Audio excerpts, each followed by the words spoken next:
안녕하세요. 무익한 종입니다. 오늘은 마태복음 25장에 기록된 종말과 관련된 세 개의 비유 중 마지막 비유인 양과 염소의 비유를 살펴보도록 하겠습니다. 마태복음 25장 31절에서 46절 말씀입니다. 인자가 자기 영광으로 모든 천사와 함께 올 때에 자기 영광의 보좌에 앉으시리니 모든 민족을 그 앞에 모으고 각각 구분하기를 목자가 양과 염소를 구분하는 것 같이 하여 양은 그 오른편에 염소는 왼편에 두리라.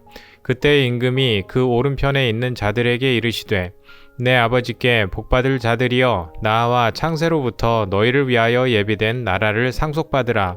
내가 줄일 때에 너희가 먹을 것을 주었고 목마를 때에 마시게 하였고 나그네 되었을 때에 영접하였고 헐벗었을 때에 돌을 보았고 옥에 갇혔을 때에 와서 보았느니라. 이에 의인들이 대답하여 이르되 주여 우리가 어느 때에 주께서 줄이신 것을 보고 음식을 대접하였으며 목마르신 것을 보고 마시게 하였나이까. 어느 때에 나그네 되신 것을 보고 영접하였으며 헐벗으신 것을 보고 옷 입혔나이까. 어느 때에 병드신 것이나 옥에 갇히신 것을 보고 가서 배웠나이까 하리니 임금이 대답하여 이르시되 내가 진실로 너희에게 이르노니 너희가 여기 내 형제 중에 지극히 작은 자 하나에게 한 것이 곧 내게 한 것이니라 하시고 또 왼편에 있는 자들에게 이르시되 저주를 받은 자들아 나를 떠나 마귀와 그 사자들을 위하여 예비된 영원한 불에 들어가라. 내가 줄일 때에 너희가 먹을 것을 주지 아니하였고 나그네 되었을 때에 영접하지 아니하였고 헐벗었을 때에 옷 입히지 아니하였고 병들었을 때와 옥에 갇혔을 때에 돌보지 아니하였느니라 하시니 그들도 대답하여 이르되 주여 우리가 어느 때에 주께서 줄이신 것이나 목마르신 것이나 나그네 되신 것이나 헐벗으신 것이나 병드신 것이나 옥에 갇히신 것을 보고 공양하지 아니하더이까. 이에 임금이 대답하여 이르시되 내가 진실로 너에게 이르노니 이 지극히 작은 자 하나에게 하지 아니한 것이 곧 내게 하지 아니한 것이니라 하시리니 그들은 영벌에 의인들은 영생에 들어가리라 하시니라. 마태복음 25장에 기록된 세 개의 비유는 누가 해석하더라도 동일하게 해석할 수밖에 없는 부분이 있습니다. 첫째로 예수님 자신에 대한 비유입니다. 주님은 열처녀의 비유에서는 자신을 신부를 맞이하는 신랑으로, 달란트의 비유에서는 타국에서 돌아오는 주인으로 비유하셨습니다. 그리고 마지막 양과 염소의 비유에서는 직접적으로 천사들과 함께 재림하실 인자로 말씀하셨습니다. 다음으로는 신랑이 신부를 찾아오는 때와 주인이 종들에게 맡긴 달란트를 회개하는 때는 세 번째 비유에서 직접적으로 언급하신 주님의 재림, 곧 종말의 때라는 것입니다. 마지막으로 그 종말의 때에 주님과 함께 천국에 들어가는 사람과 들어가지 못하는 사람 둘로 나뉘게 된다는 것입니다. 열 처녀의 비유에서는 기름을 준비한 슬기로운 5 처녀는 신랑과 함께 혼인잔치에 들어가고 기름을 준비하지 못한 5은 문 밖에 남겨지게 됩니다.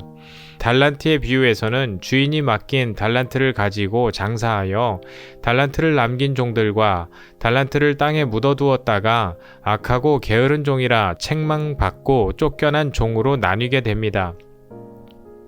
양과 염소의 비유에서는 지극히 작은 자를 섬겨 하나님의 나라를 상속받는 양과 지극히 작은 자를 섬기지 아니하여 영벌에 들어가는 염소로 양분됩니다.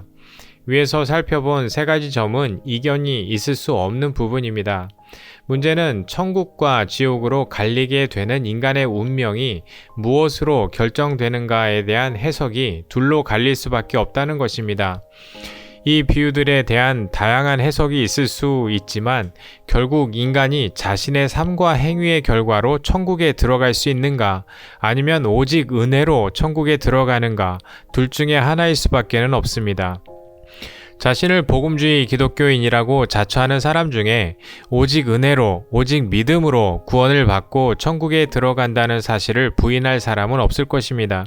그럼에도 사람들이 이 비유를 어떻게 이해하는지를 살펴보면 오직 은혜가 아닌 조건부 은혜, 오직 믿음이 아닌 인간의 삶과 행위로 증명해내야 하는 믿음을 추구하는 경우가 많다는 것을 알 수 있습니다.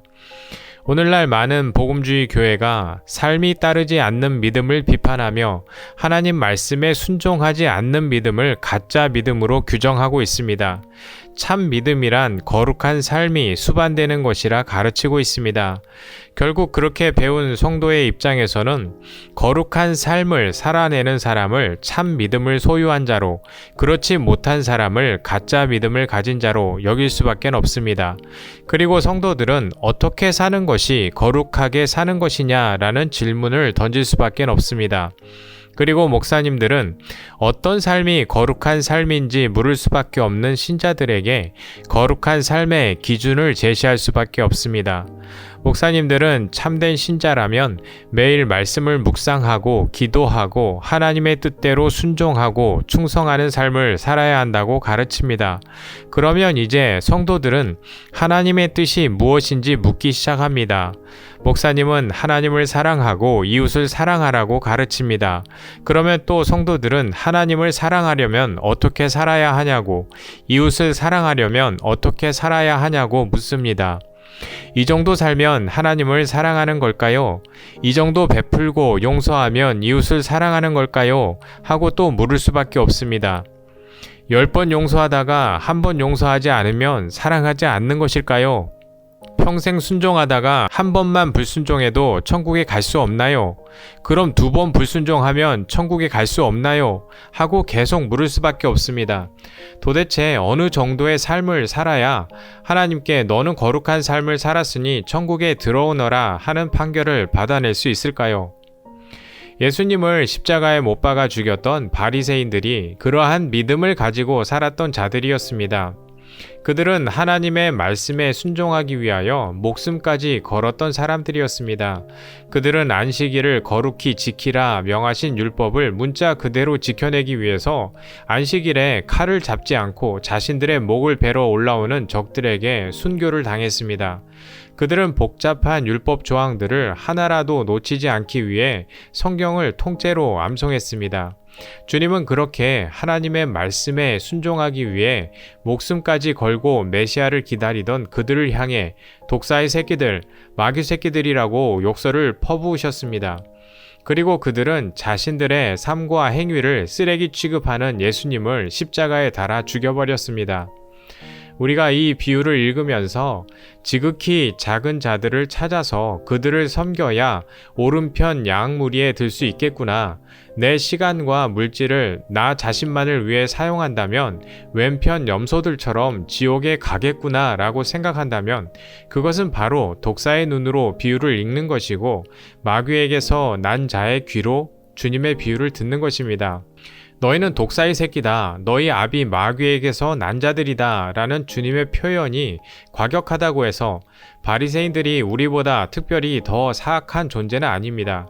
그들은 바로 거듭나지 못한 상태로 성경을 보고 문자적 이해 밖으로 나아갈 수 없는 죄인들을 대표하여 주님께 욕을 들었던 것입니다. 우리 또한 주님이 우리 안에 들어오셔서 우리의 눈을 열어주시지 않는다면 이 비유 속에서 예수님을 볼 수 없습니다. 다시 말해 주님은 비유의 그 문자적 의미로 주님이 보이지 않도록 주님 자신을 가려버리고 계십니다. 주님은 비유로 말씀하시는 이유가 그들이 보아도 볼 수 없도록 들어도 깨달을 수 없도록 하기 위함이라 말씀하셨습니다. 마태복음 13장 13절에서 15절 말씀 보겠습니다. 그러므로 내가 그들에게 비유로 말하는 것은 그들이 보아도 보지 못하며 들어도 듣지 못하며 깨닫지 못함이니라. 이사야의 예언이 그들에게 이루어졌으니 일러스되 너희가 듣기는 들어도 깨닫지 못할 것이요 보기는 보아도 알지 못하리라. 이 백성의 마음이 완악하여져서 그 귀는 듣기에 둔하고 눈은 감았으니 이는 눈으로 보고 귀로 듣고 마음으로 깨달아 돌이켜 내게 고침을 받을까 두려워함이라 하였느니라. 종종 댓글을 읽다 보면 왜 주님께서 명시적으로 말씀하신 것을 자꾸 어렵게 해석하냐고 비판하시는 분들이 계십니다. 왜냐하면 주님께서 비유를 명시적으로 말씀하신 것이 아니기 때문입니다. 비유를 명시적으로 문자적으로 이해해버리면 단순하고 쉽게 느껴질 수는 있어도 주님께서 눈과 귀를 막아버린 자로 남게 되는 것입니다. 제가 말씀을 전하는 것은 들으시는 분들을 힘들게 하려는 것이 아니라 은혜로 보게 된 예수 그리스도를 함께 보고 싶어서입니다. 아무짝에 쓸모없는 자에게 주님의 음성을 들려주신 분께서 지금도 그 음성을 들려주실 자들이 남아있다 말씀하시기에 부족하지만 전하지 않을 수 없는 것입니다. 좀 더 쉽게 전하지 못하는 저의 부족함은 너그러이 용서하시고 주님의 모습만 보시고 주님의 음성만 들으실 수 있다면 더 바랄 것이 없겠습니다. 주님은 오른편에 있는 자들에게 내 아버지께 복받을 자들이여 나와 창세로부터 너희를 위하여 예비된 나라를 상속받으라 하고 말씀하셨습니다. 주님의 이 말씀은 이 비유를 이해하는데 아주 중요한 말씀입니다. 오른편에 있는 자들이 오른편에 서게 된 것은 그들의 삶과 행위의 결과가 아니라는 것을 알 수 있습니다. 주님께서 말씀하신 대로 그들은 창세로부터 복을 받기로 예정된 자들이며 그들을 위하여 예비된 나라를 상속받는 것입니다. 주님은 그들에게 그들도 이해할 수 없는 말씀을 하십니다.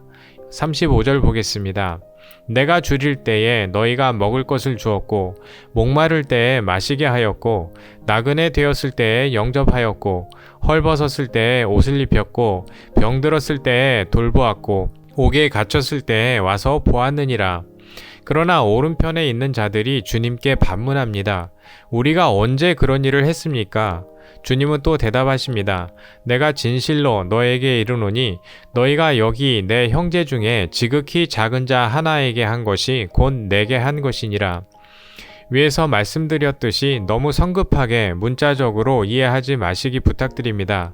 주님은 불쌍하고 가난하고 도움이 필요한 누군가를 돌아보았다는 이유로 그들을 오른편에 두신 것이 아닙니다. 도움이 필요한 누군가를 돌보는 일은 칭찬받아 마땅한 일입니다. 그러나 그러한 삶과 행위가 우리를 천국으로 인도할 수 없습니다. 주님의 오른편의 선자들은 창세 전에 그 복을 약속받은 자들이고 하나님 나라의 상속자로 택함을 받은 자들입니다. 하나님의 택함을 받은 상속자들은 자신들이 이 땅에서 어떠한 존재로 살아왔는지 분명하게 알게 됩니다. 그들은 이 땅에 있는 것으로 줄인 배를 채워보려 하던 자들이었습니다. 그러나 그들은 이 땅에 있는 그 무엇을 주워 먹어도 자신의 줄인 배를 채울 수 없다는 사실을 알게 됩니다.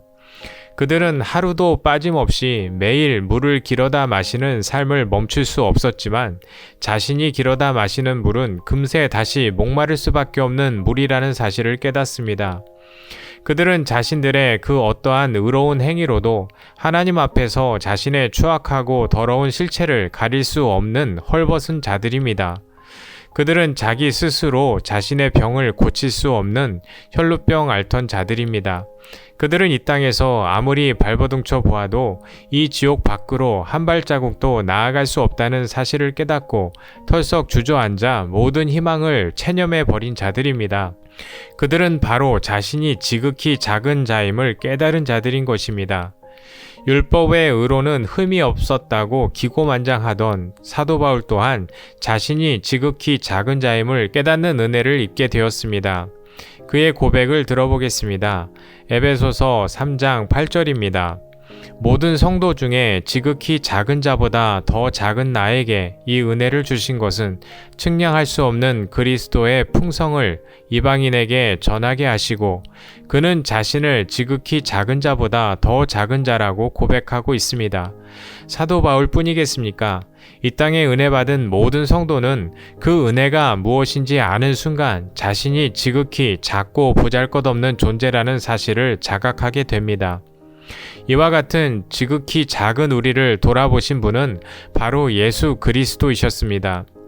주님은 우리가 줄일 때 십자가에서 깨뜨린 당신의 몸으로 우리를 먹이셨습니다. 주님은 우리가 마실 물이 없어 말라 죽어가고 있을 때 못 박힌 양 손과 발에서 창에 찔린 옆구리에서 흘리신 피로 마시게 하셨습니다. 주님은 이 땅을 헤매이며 유리방황하다가 그 어디에서도 쉴 곳을 찾지 못하고 있을 때에 우리 안에 찾아오셔서 우리를 영접하여 주셨습니다. 주님은 하나님 앞에 벗은 몸으로 나아가기 두려워 자기 의라는 누더기를 걸치고 있던 우리의 가죽옷이 되어주셨습니다. 주님은 그렇게 지극히 작은 우리를 돌아보셨습니다. 그리고 주님이 오시는 그날에 이렇게 말씀하시겠다고 약속하셨습니다. 내 아버지께 복받을 자들아 나아오라. 창세로부터 너희를 위하여 예비된 나라를 상속받으라. 너희는 지극히 작은 자를 돌아보고 섬긴 나와 한몸 된 교회이니 나의 모든 행위와 삶이 다 너희의 것이니라. 그리고 그날에 우리는 주님께서 우리에게 씌워주신 의의 면류관을 주님 앞에 벗어드리며 이렇게 주님을 찬양할 것입니다. 구원하심이 보좌에 앉으신 우리 하나님과 어린 양께 있도다. 아멘.